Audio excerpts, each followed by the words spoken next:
High বন্ধুরা, সবাই কেমন আছেন?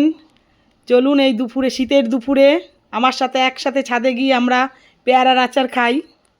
দেখুন পেয়ারার আচার কি করে তৈরি করি। প্রথমে পেয়ারাটাকে ভালো করে ধুয়ে চপারে ছুরি দিয়ে পিস পিস করে কেটে নিচ্ছি। পিস পিসগুলো ছোট ছোট করে করছি যাতে ওর মধ্যে মশলাগুলো ঢোকে। আস্তে আস্তে সব পেয়ারাগুলো ছোট ছোট করে কেটে নিচ্ছি। শীতের বেলায় দুপুরেতে পেয়ারা মাখা খুবই ভালো লাগে। পেয়ারা কেন, কদবেল মাখাও ভালো লাগে। এবার চপার থেকে আমি থালায় ঢেলে দিলাম।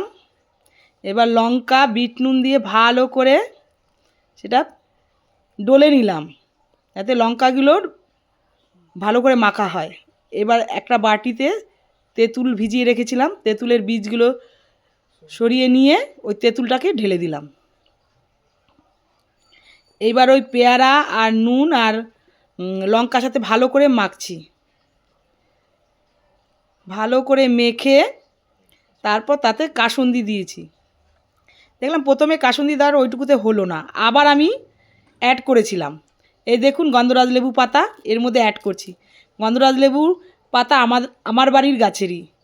আমার লেবু পাতা খুব ভালো লাগে, গন্ধরাজ লেবু পাতা। ভালো করে গন্ধরাজ দিয়ে মেখে রেডি হয়ে গেছে আমার পেয়ারার আচার। এবার আমি টেস্ট করছি।